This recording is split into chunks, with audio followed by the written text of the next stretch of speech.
அனைவருக்கும் வணக்கம் நண்பர்களே. இன்னைக்கு நம்முடைய வீடியோவில் எதை பற்றி பார்க்க போகிறோம்னா, சனியின் அருளால் பார்த்தீங்கன்னா கிடைக்கக்கூடிய நன்மைகள் என்ன? இந்த ஏழரை சனி நடக்கக்கூடிய நேரத்தில் சனியின் தாக்கம் குறைவதற்கு நீங்கள் காகத்திற்கு இந்த திசையில் சாதம் வைத்து பாருங்க, நிச்சயம் அதற்கான பலன் உண்டு. மேலும் சனி பகவானை எந்த நாளில் வழிபடணும், எந்த நேரத்தில் வழிபடலான்னு தெரிஞ்சுக்கலாங்க. இந்த வீடியோ உங்களுக்கு ரொம்ப பயனுள்ளதாக இருக்கும். மேலும் நீங்கள் புதியவராக இருந்தீங்கன்னா சேனலை சப்ஸ்கிரைப் பண்ணிவிட்டு கூடவே இருக்க பெல் பட்டனை கிளிக் பண்ணிக்கோங்க. உங்கள் ஜாதகத்தில் இருக்கக்கூடிய பிரச்சனைக்கு சரியான தீர்வினை பெறுவதற்கு வீடியோவில் டிஸ்கிரிப்ஷனில் ஃபோன் நம்பர் கொடுத்துருப்போம். அந்த நம்பருக்கு நீங்கள் கால் பண்ணி தெரிஞ்சுக்கலாம். வாங்க நண்பர்களே, வீடியோக்குள்ளே போகலாம். சனிக்கிழமைகளில் நம்ம காகத்திற்கு எல் சாதம் வைப்பதோடு விட்டு விடாமல் தினந்தோறும் நீங்கள் சமைக்கும் சாதத்தை சாப்பிடுவதற்கு முன்னாடியே எச்சில் படாமல் அந்த காகத்திற்கு வைப்பது பார்த்தீங்கன்னா சனி தோஷத்தை நீக்கிடுங்க. பொதுவாக ஏழரை சனியால் ஏற்படக்கூடிய சனி பகவானின் தாக்கத்திலிருந்து நம்மை முழுமையாக தப்பித்து விட முடியாது. ஆனால் அவரை மனதார நினைத்து வழிபடுவதன் மூலம் பாதிப்பை நம்ம குறைத்து கொள்ள முடியுங்க. இதற்கு முதல்ல வாரந்தோறும் வரக்கூடிய சனிக்கிழமையில நவகிரக கோவிலுக்கு சென்று நல்ல நிலையில தீபம் ஏற்றி நவகிரகத்தை நீங்கள் 9 முறை பிரதர்ஷனம் செய்து அந்த சனி பகவானை மனதார நினைத்து வேண்டி வழிபடுங்க. நீ தரும் துன்பங்கள் அனைத்தும் என் வாழ்க்கையின் நலனுக்காக தானே மனதார நீங்க வேண்டிக்கோங்க. ஏழரை சனியினுடைய பாதிப்பால இருந்தீங்கன்னா முதல்ல சனி பகவானை திட்டுவதை நிறுத்திடுங்க. சனி பகவான் நமக்கு செய்யக்கூடிய கெடுதல்கள் ஏதோ ஒரு வகையில பார்த்தீங்கன்னா நன்மைக்காக தான் இருக்குன்னு முதல்ல நீங்க உணரணும். இதுவே முதல் பரிகாரமாக அமைங்க. அடுத்ததாக உங்க வீட்டில் சனிக்கிழமை தோறும் நீங்க வெள்ளை சாதத்தோடு எள் கலந்த சாதத்தை காலை நேரத்தில் பார்த்தீங்கன்னா காகத்திற்கு வைக்கணும். நீங்கள் வீட்டு பூஜையறையில் ஒரு விளக்கினை ஏற்றி வைத்து சனி பகவானை மனதார நினைத்து கொண்டு எள் சாதத்தை கொண்டு காகத்திற்கு வைத்து பழகுங்க. இப்படி நீங்கள் வாரந்தோறும் வரக்கூடிய சனிக்கிழமையில் தவறாமல் செய்து வருங்க. இந்த பரிகாரத்தை தொடர்ந்து செய்து வந்தாலே உங்கள் கஷ்டங்கள் குறைவதை நீங்கள் உணரலாம். சனியின் தாக்கத்திலிருந்து நம்மை பாதுகாத்து கொள்ள மற்றொரு வழியும் இருக்குது. அது என்னன்னு பார்த்தீங்கன்னா, பொய் சொல்லாமல் நேர்மையாக வாழ்கிறோமோ அவங்கள இந்த சனி பகவான் பார்த்தீங்கன்னா தாக்கத்திலேருந்து நிச்சயம் தப்பித்து கொள்ளலான்னு சொல்லுவாங்க. ஏன்னா பிரச்சனைகள் ஏற்படும் போது பிரச்சனையாக பயந்தவங்க பொய் சொன்னாலே பிரச்சனையில இருந்து தப்பித்து கொள்ள குறுக்கு வழியில் சென்னாலே பாதிப்பு இன்னும் தாங்க அதிகமாகும். அதனால் நீங்கள் செய்த தவறை ஒத்துக்கிட்டு பிரச்சனை ஏற்பட்டாலோ நேர்வழியில் தான் செல்வன்னு செயல்பட்டு வந்தீங்கன்னா உங்களுக்கு பாதிப்பானது தானாகவே குறைந்திடும். சனிக்கிழமையில நீங்கள் எள் சாதம் வைப்பதோடு விட்டு விடாமல் தினந்தோறும் நீங்கள் சமைக்கும் சாதத்தில் பார்த்தீங்கன்னா சாப்பிடுவதற்கு முன்னாடியே எச்சில் படாமல் அந்த சாதத்தை காகத்திற்கு வைத்து வந்தீங்கன்னா உங்களுக்கு இருக்கக்கூடிய அனைத்து விதமான தோஷங்களும் விலகிடும். பொதுவாகவே பார்த்தீங்கன்னா சனி பகவான் பார்த்தீங்கன்னா அசுப கிரகன்னு சொல்லுவாங்க. ஏன்னா ஆணும் இல்லாத பெண்ணும் இல்லாத கிரகன்னு கூட சொல்கிறாங்க. ஆனால் சேரும் கிரகத்தை பொறுத்து அது ஆண் கிரகமாகவும் மாறுதுன்னு ஜோதிடத்தில் சொல்லப்பட்டிருக்கு. உடலில் சிறுநீர்ப்பை, பற்கள், எலும்பு, மண்ணீரல், காது முதலான சனியை குறிக்கக்கூடிய பகுதியாக இருக்குதுங்க. சிறுநீரக கோளாறு, பாதத்தில் உண்டாகக்கூடிய நோய், குஷ்டம், வலிப்பு முதலானவை சனியால் ஏற்படக்கூடிய நோய்னு ஜோதிட சாஸ்திரங்களில் சொல்லப்பட்டிருக்கு. 9 கிரகங்களில் சனியும் ஒன்றுங்க. ஆனால் எந்த கிரகத்துக்கும் இல்லாத வகையில் சனியே சனீஸ்வரன்னு நம்ம சொல்கிறோம். ஈஸ்வர பட்டம் பெற்ற ஒரு கிரகம் தாங்க இந்த சனி பகவான். துஷ்டாவின் மகன் சஞ்சிகைக்கும் இவளை சூரிய பகவான் மணந்து கொண்டிருக்காரு. வைவஸ்து நமதுன்னு யமன் யமுனை முதலான அவங்களுக்கு பிறந்தாங்க. இதையடுத்து சூரியனுக்கே தெரியாம சஞ்சிகை தான் பிறந்த வீட்டுக்கு செல்ல நினைத்திருக்கா. கணவனுக்கு தெரியாம செல்ல வேண்டும் நினைத்ததால தன் நிழலையே உருவமாக படைத்திருக்கா. அவளை புகுத்த வீட்டில் விட்டு சென்று பிறந்த வீடு சென்றா. நிழலை சாயான்னு சொல்லுவாங்க. அதனால் இவளுக்கு சாயாதேவின்னு பெயர் அமைஞ்சிச்சு. சூரியன் சாயாதேவிக்கு ஸ்வர்ணிகா மது சனி பத்திரைன்னு பிறந்திருக்காங்க. சூரிய பகவானுக்கு பிறந்ததால் பார்த்தீங்கன்னா சனி அர்கஜான்னு அழைத்திருக்காங்க. அர்கஜானா சூரிய புத்திரன் தாங்க அர்த்தம். அதே போல் சாயா புத்திரன்னு கூட சொல்லுவாங்க சனியை.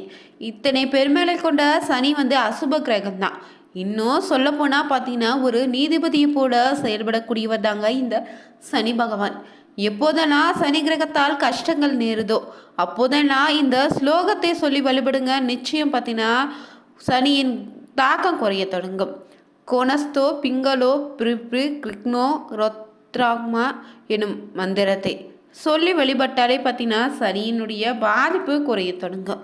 சனிக்கிழமை நாளில் சனி பகவானை வழிபடுவது சிறப்பான பலனை தருங்க. தினமும் நீங்கள் காகத்திற்கு உணவிட்டாலே சனிக்கிழமையில் இந்த ஸ்லோகத்தை சொல்லி சனீஸ்வரரை வழிபட்டு வந்தால் கிரகதோஷங்கள் அனைத்தும் விலகிடும். எல் தீபம் ஏற்றி வழிபட்டீங்கன்னா பாவங்கள் அனைத்தும் விலகிடுங்க. சனி பகவானை மனதள நினைத்து கொண்டு காகத்திற்கு சனிக்கிழமையில் உணவிட்டீங்கன்னா கேடு படங்களை இருந்து விடுபட செய்வார் இந்த சனி பகவான்.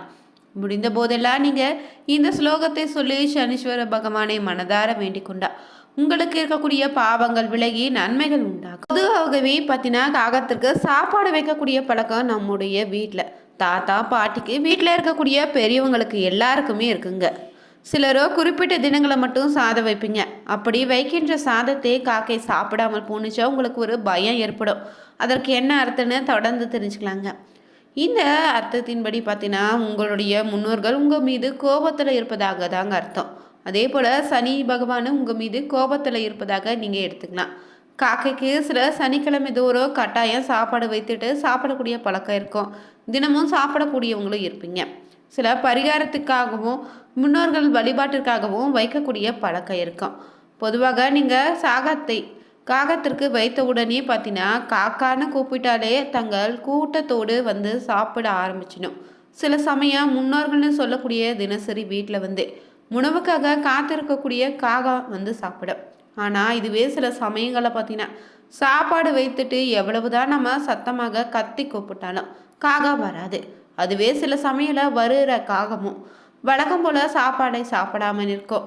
அப்படியே திரும்பி போயிடும். அப்படி நீங்கள் உங்களுடைய பித்தர்களாக நினைத்து நீங்கள் வைக்கக்கூடிய உணவை சாப்பிடாம போணுச்சுன்னா அதற்கு அர்த்தம் என்னன்னு தெரியுமா? சாதாரணமாகவே சாப்பாடு வைக்கக்கூடிய பழக்கம் இருந்தால் காகம் சாப்பிடாம போவதை பெரிதாக எடுத்துக்க மாட்டீங்க. அதுவே பரிகாரத்திற்காகவோ பித்ருக்களாக நினைத்து முன்னோர்களுக்காக உணவு வைக்கக்கூடியவங்க சாப்பிடாம போணுச்சா ஒரு நிமிடம் உங்களுக்கு அப்படியே மனம் பார்த்தீங்கன்னா குழப்பத்தில் போயிடும். இதனால் சாப்பிடாம போகுதுன்னு ஒரு குழப்பம், நாம் ஏதாச்சும் தப்பு செய்துட்டோமான்னு பயமும் ஏற்படும். அப்படி சொல்லும்போது என்ன பரிகாரம் செய்தால் காகம் சாப்பிடுன்னு தொடர்ந்து தெரிஞ்சுக்கலாங்க.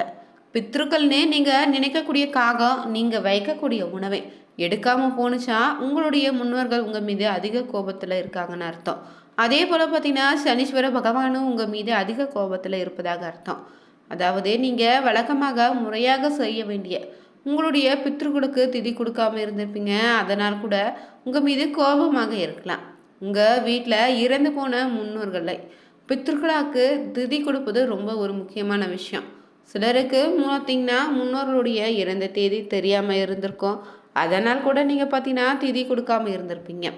இறந்த தேதி மறந்து போனால் கூட பரவாயில்லை. வருடத்தில் பார்த்தீங்கன்னா வரக்கூடிய அமாவாசை நாட்கள் நம்ம பார்த்தீங்கன்னா முன்னோர்களை வழிபட்டு காகத்திற்கு சாதம் வைத்துவாங்க. நிச்சயம் காகம் எடுத்துடும். அதே போல் நிறைய பேருக்கு தெரியாத ஒரு விஷயம்னா அது குலதெய்வம் தெரியாமல் இருக்குது. அதனால் வழிபடாமல் கூட விட்டுருப்பீங்க. நீங்கள் செய்யக்கூடிய எல்லா பாவத்தை விட குலதெய்வத்தை மறந்து போகக்கூடியதாக ரொம்ப பெரிய பாவங்க. அதை ஒருபோதும் உங்கள் குலதெய்வம் பார்த்தீங்கன்னா உங்களை மன்னிக்காது. மற்ற தெய்வங்களையும் மன்னிக்க போவதில்லைங்க. அதற்கு முதல்ல நீங்கள் என்ன செய்ய வேண்டும்னா உங்கள் குலதெய்வ கோவிலுக்கு சென்று தொடர்ந்து 11 நாட்களுக்கு நல்ல நில தீபம் ஏற்றி உங்கள் குலதெய்வத்தை மனதார வேண்டிக் கொண்டு நான் தவறு செய்துட்டேன் என்னை மன்னித்து விடுன்னு தொடர்ந்து பார்த்தீங்கன்னா 11 வாரங்களுக்கு நல்லெண்ணெய் தீபம் ஏற்றி வழிபட்டு வந்தீங்கன்னா அடுத்த நாள் வைக்கக்கூடிய சாதத்தை நிச்சயம் காகம் பார்த்தீங்கன்னா எடுத்து சாப்பிடும். காகம் பார்த்தீங்கன்னா சனீஸ்வர பகவானுடைய வாகனமாக இருப்பதால் நீங்கள் தினசரி காகத்திற்கு உணவளிப்பதால் ஏற்படக்கூடிய பலன்கள் என்னென்னு பார்த்தீங்கன்னா வீட்டில் கணவன் மனைவி பிரச்சனை ஏற்படாமல் அமைதியாக வாழலாம். காகா சனீஸ்வர பகவானின் வாகனமாக இருப்பதால் காகத்திற்கு உணவளிப்பதன் மூலம் சனீஸ்வரருடைய கேடு பலன்கள் இருந்து விடுபடுவதோடு இறைவனுடைய பரிபூர்ண அருளும் உங்களுக்கு கிடைக்கும். 7:30 சனி நடக்கக்கூடிய நேரத்தில் காகத்திற்கு நீங்கள் எள் கலந்த சாதம் வைப்பதன் மூலம் 7:30 சனியுடைய தாக்கம் சற்று குறையும். காகத்திற்கு நீங்கள் உணவளிக்கும் போது உங்களுடைய வீட்டை சுற்றி இருக்கக்கூடிய பூச்சி புழுக்கள் ஏதாவது இறந்து கிடந்தாலும் அது அப்புறப்படுத்துது. இதனால் நோய் தொற்று எதுவும் ஏற்படாமல் நம்ம பார்த்துக்குது. காகத்திற்கு சாதம் வைக்கும் போது பார்த்தீங்கன்னா பழைய சோறு வைக்கக்கூடாது. புதிதாக பார்த்தீங்கன்னா வெடித்த முதல் சோறு தான் வைக்கணும். இந்த பதிவு பார்த்தீங்கன்னா ரொம்ப பயனுள்ளதாக இருக்கும். நீங்களும் சனிக்கிழமை தோறும் காகத்திற்கு சாதம் வைத்து சனீஸ்வரனுடைய அருளை பெற்று வாழ்க்கையில் பல முன்னேற்றத்தை பெற வேண்டும்னு நாங்களும் வேண்டிக்கிறோம். பிடிச்சிருந்தா மறக்காமல் நீங்கள் உற்சாக நியூஸ் சேனலை சப்ஸ்கிரைப் பண்ணிவிட்டு கூடவே இருக்க பெல் பட்டனை கிளிக் பண்ணிக்கோங்க. அனைவருக்கும் நன்றி நண்பர்களே.